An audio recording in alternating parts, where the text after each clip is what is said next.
Hello students, welcome back to Prepon. We are doing a series on MCQs on art and culture. We have done quite a few questions. कुछ questions हम कर चुके हैं और उनसे आपको काफ़ी बेनिफिट हुआ होगा, कुछ नॉलेज में एनहेंसमेंट हुआ होगा, कुछ नए पॉइंट्स पता चले होंगे या फिर रिवीजन तो डेफिनेटली हो गया होगा. Let us move further and do some more questions today. Hope you are enjoying the videos of Prepon. और करते हैं क्वेश्चंस. कुछ क्वेश्चन तो हम कर चुके हैं. Let us C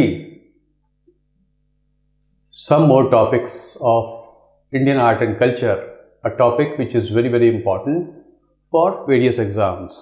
so a question, Elephanta caves are famous for.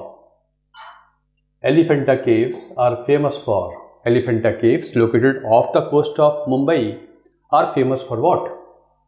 Are they famous for Mahesh Murti और शिवा ट्रिनिटी, या बुद्धिस्ट पेंटिंग्स के लिए मशहूर हैं, या स्टैचूज ऑफ जैन तीर्थंकर और इंस्क्रिप्शन ऑफ किंग खारवेल? तो बताइए एलिफेंटा केव्स क्यों फेमस हैं? Do it. So as you all know, Elephanta caves are famous for Shiva trinity. Trimurti है, शिव की त्रिमूर्ति है. when the British were ruling in India, Portuguese discovered these paintings and named them Elephanta Caves. So they are famous for Shiva Trinity, not for all these things. In the Elephanta Caves you can see Shiv और उनका जो अर्धनारीश्वर का रूप और अघोर भैरव. शिव के तौर पे तो वो शांत हैं, काम हैं, कंपोजर के साथ हैं. उनका जो फेमिनिन जो एस्पेक्ट है वो देवी के तौर पे है, और जो उनका भैरव वाला, जो उनका एंग्री वाला जो पर्सपेक्टिव है वो अघोर भैरव. तो ये अघोर भैरव, पार्वती और शिव, ये तीन उनका जो त्रिमूर्ति है, रॉक स्कल्पचर है केव्स में एलिफेंटा, ये कहलाता है एलिफेंटा केव्स. इस त्रिमूर्ति कहते हैं in located in Elephanta caves in off the coast of Mumbai. So they are famous for this three aspects of Shiva. Now another question, you have, some of you have demanded that you should also include questions on current affairs of art and culture. So I have included a question on current affairs related to art and culture. Which of the following arts have been inducted into Khelo India recently? है ना, खेलो India जो government ने 2018 में शुरू किया था, ये games हैं 2018 में शुरू हुए थे. इनमें कुछ 4 नए गेम्स इंट्रोड्यूस हुए हैं. इनमें से कौन से हैं? वो हैं या चारों हैं या एक है या 2-3 हैं? कौन से हैं बताइए. Which of the following martial arts or games have been inducted recently into Khelo India, a program started by the government of India in 2018? तो बताइए गटका, थंगटा, कलारी पयट्टू और मालखंबा और मालखम. सो अभी हाल फिलहाल की बात है, महीने भर पहले की, कुछ दिनों पहले की. All the 4 games have been included in Khelo India, which is going to be held in Panchkula soon. Panchkula में होंगे.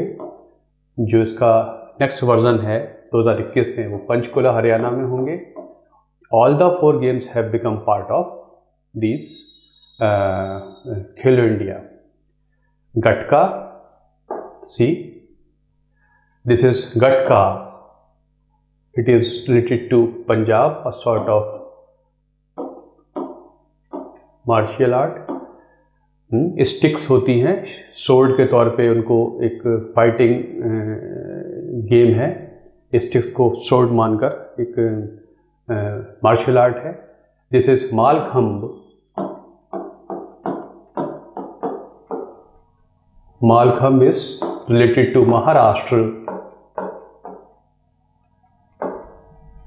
महाराष्ट्र जिसमें एक खंबा है, एक पिलर है. पिलर्स पे yogic exercises, aerobic exercises are shown. In the integration with this pillar, जो वुडन पिलर होता है, इस पे जो योगिक एक्सरसाइजेस दर्शाई जाती हैं, this called Mallakhamb. This is Thangta. थंगटा।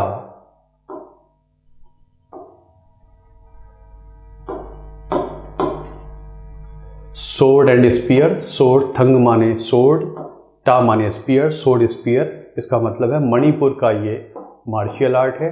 ये भी खेलो इंडिया गेम्स में इंक्लूडेड हुआ है। And Kalaripayattu.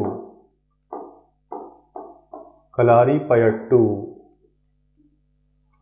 From Kerala also has become part of Khelo India. All these are traditional martial arts in India. It is understood to be the oldest martial art traditions in India. So all these four have become now part of Khelo India, and usually these are asked in various exams as well. Exams में अलग से भी आ जाते हैं। तो gatka from Punjab, मालखंब from Maharashtra, थंगटा from Manipur, and this Kalari Payattu from Kerala. ये चारों खेलो India के पार्ट बन चुके हैं। Next, which of the following books was an effort to explore diversity of religions and unity of Islam and Hinduism? है an important question, a bit tough question, काफ़ी लोग जानते भी होंगे। कौन सी किताब है इनमें से जो हिंदुइज्म और इस्लाम को कंपेयर करती है या दोनों के एक इनकी यूनिटी के बारे में भी बात करती है? सिरे अकबर, रज़्मनामा, नूह सिफिर या मजमाउल बहरीन? कौन सी किताब है?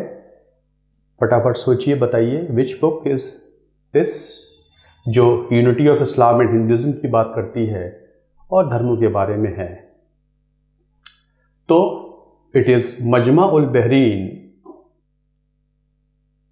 मजमाउल Bahrain, merging of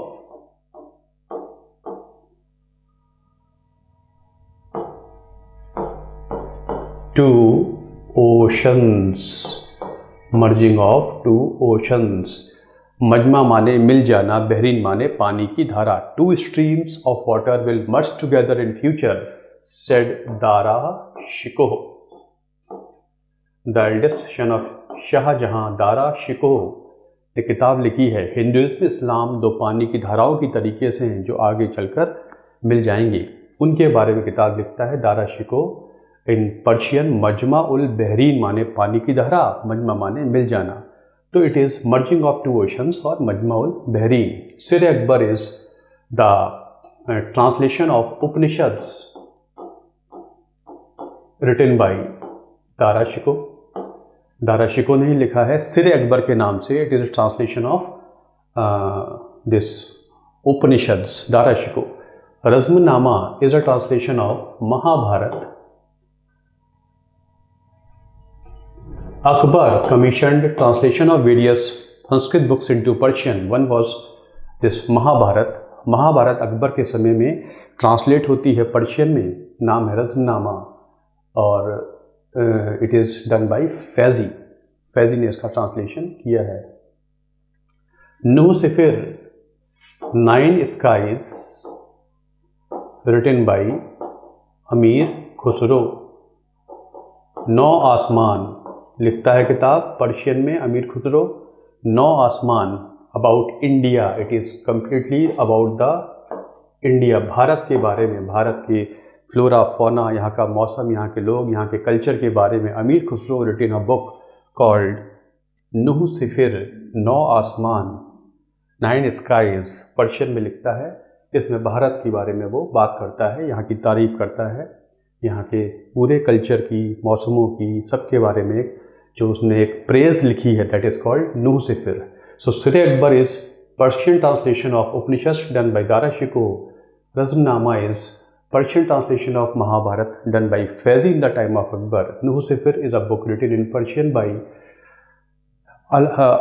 Amir Khusro around the time of Alauddin Khilji, and Majma al-Bahrain is written by Dara Shikoh, Merging of Two Oceans.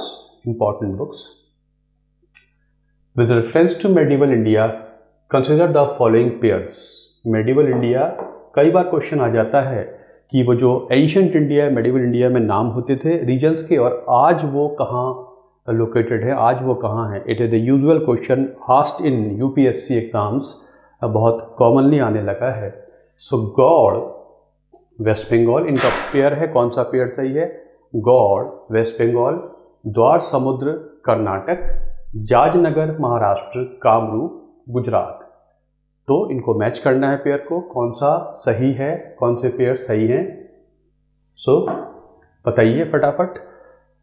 सो गौड़ इस वेस्ट बंगाल, गौड़ बंगाल का एक नाम, गौड़ भी हुआ करता था, वंगी भी हुआ करता था, तो Gaur is West Bengal correct. Dwarasamudra Karnataka, द्वार समुद्र कर्नाटक है। होयसाल ऑफ द्वार समुद्र, है ना, द्वार समुद्र के होयसाल शासक जो मेडिवल एज में हुआ करते थे, द्वार समुद्र को आज हलेबीडु कह देते हैं। It is now called Halebidu इन कर्नाटक। कर्नाटक में से हलेबीडु कह देते हैं। यहाँ पर टेम्पल्स वगैरह बने हुए हैं। Dwarasamudra. Jajnagar is not Maharashtra, Jajnagar is Orissa. सल्तनत काल में, सल्तनत कालीन पीरियड में की जो किताबें हैं उसमें उड़ीसा का नाम जाजनगर लिखा हुआ है। And Kamrup is Assam not Gujarat. Kamrup is Assam not Gujarat. तो first and second are correct. A is the answer. Gaur is Bengal, Dwarasamudra is Hoysala dynasty of द्वार समुद्र। यहाँ हलेबीडु, हलेबीड टेम्पल्स वगैरह हैं। होयसालेश्वर टेम्पल है यहाँ पर, होयसालेश्वर टेम्पल। तो this is the earlier names used for the regions which are called by these names today. Now, Ashtadiggaj in the time of Vijayanagar, Ashtadiggaj in the time of Vijayanagar was a group of what? Ashtadiggaj, Vijayanagar एक बड़ा important kingdom ruled by Krishnadeva Raya. 4 dynasties ने rule किया है, उनमें एक dynasty का नाम, उनमें एक राजा इंपॉर्टेंट हुआ, नाम था कृष्णदेव राय। तो बताइए जो अष्टदिग्गज विजयनगर के कल्चर में इस्तेमाल होता है वो क्या है? Is it a group of 8 Telugu scholars, is it a group of 8 Kannada scholars, और a group of Telugu and Sanskrit scholars, और simply a group of Sanskrit scholars? Ashtadiggaja, Ashtadiggaja was a literary court remained in the, you can say in the time of Krishnadeva Raya. Vijayanagara के king Krishnadeva राय के समय होता था एक अष्टदिग्गज। तो क्या है ये? Ashtadiggaja is a court of Telugu scholars. Telugu 8 luminaries होते हैं या स्कॉलर्स होते हैं, उनका जो ग्रुप है वो कहलाता Ashtadiggaja. It was a literary court of Raja Krishnadeva Raya of Vijayanagara. इसी में एक हुआ करते थे तेनाली रमन, है ना, कहानियाँ सुनते थे हम लोग। Tenali Raman was member of this Ashtadiggaja. तो इसमें अष्टदिग्गज वॉज तेलुगु नॉट कन्नड़। विजयनगर की लैंग्वेज, ऑफिशियल लैंग्वेज कन्नड़ भी हुआ करती है, बट ये स्कॉलर्स तेलुगु के हैं, कन्नड़ के नहीं हैं। तो it is this thing, it is Telugu scholars. Next, sculpture work Ravana lifting the mount Kailash, very very famous sculpture. It is done on rock surface. कहाँ पर है? ये एलोरा केव्स में है, अजंता में है, बादामी है, या उदयगिरी केव्स में है। कहाँ पर ये दिखाया गया है? Ravana lifting the mount Kailash. Stone art work, stone पे कार्विंग बनाई गई है, Ravana lifting the mount Kailash. कैसे, कहाँ पर है ये? फटाफट सोचिए। एनसीईआरटी पढ़ी है आपने, पिक्चर के तौर पे दिख जाएगा आपको। Ravan lifting the mount Kailash, Ravan is lifting mount Kailash. Ravan wanted to disturb the, you can say, the balance which lord Shiv has maintained in this world, है ना, एक तरीके से कहा जाए तो he has lifted this mount Kailash and wanted to disturb the balance. So कहाँ पर ये शो किया गया है? रावण में अहंकार आ गया था, इतना अहंकार आ गया है कि वो शिव को ही डिस्टर्ब करने चल पड़ा है। तो ये दर्शाया गया है अजंता केव्स में, नो। बादामी केव्स में, नो। एलोरा केव्स में, यस। उदयगिरी केव्स में, no. Ajanta is more for Buddhist paintings. Badami caves में डिफरेंट पेंटिंग्स और स्कल्पचर दिखाते हैं। और उदयगिरी केव्स विदिशा में बताया था आपको, यहाँ पर चंद्रगुप्त सेकंड के समय की केव्स हैं। जहाँ पे लॉर्ड विष्णु का वराह अवतार दिखाया गया है। ये एलोरा केव्स है जहाँ पर Ravana has been showing lifting the mount Kailash. Ravan is there lifting the mount Kailash, a very important sculpture of Ellora. It is in Ellora. Ellora was the earliest capital of Rashtrakuta dynasty. Maharashtra की राष्ट्रकूट डायनेस्टी की जो पहली कैपिटल थी उसका नाम था एलोरा। वहाँ पर कृष्णवन ने वहाँ पर एक शिव टेम्पल भी बनवाया है, कैलाश टेम्पल भी बनवाया है। वहीं पर ये जो स्कल्पचर वर्क है, स्टोन पर जो ये स्कल्पचर है, इसे कहते हैं Ravan lifting the mount Kailash. Ravan is shown lifting the mount Kailash and he is crushed by lord Shiv. वो उनको क्रश कर देते हैं। Now another important book again NCERT,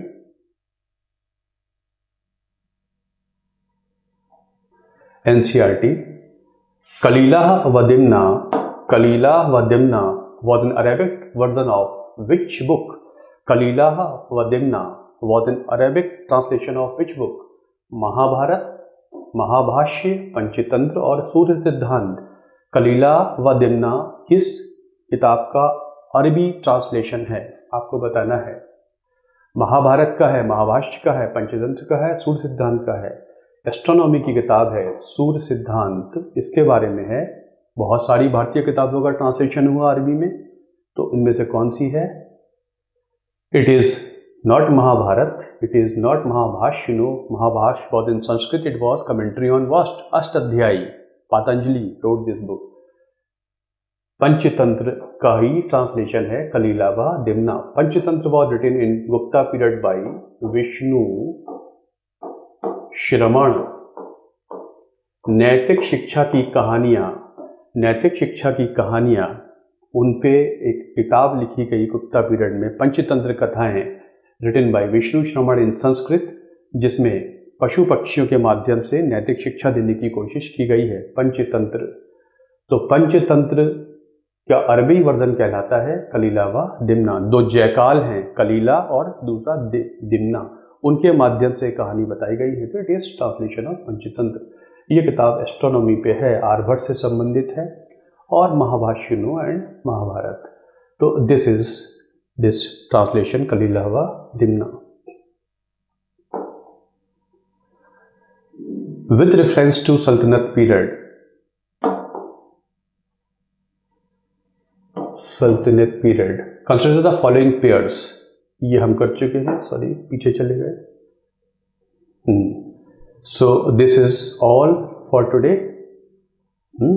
ये क्वेश्चन रिपीट हो गया शायद। All for today. So students, thanks a lot. इस तरीके से क्वेश्चंस करते जाइए, डेफिनेटली आपको फायदा होगा, हो रहा होगा। एंड प्लीज डू कमेंट, आप जरूर कमेंट भेजिए। आपके कमेंट को इंक्लूड करता हूँ मैं। आपने करंट कल्चर के बारे में बात की थी, I have included certain questions, more and more definitely will come. Current culture में इतने टॉपिक्स बार बार नहीं बनते हैं, बट जो भी बनेंगे वो हम लेते चले जाएंगे। And do take this classes seriously, they will help you very much in your exams. बिल्कुल ध्यान से इनको पढ़िए एंड रिवाइज करते रहिए। So thanks a lot. हमेशा की तरह फिर बोलूँगा, आप लाइक करिए, शेयर करिए एंड चैनल को सब्सक्राइब कीजिए। It will be beneficial for you. More and more videos on various subjects will be coming. Our courses, module courses are there. Those who want, you may join various courses. So thanks a lot for joining this thing. Thank you.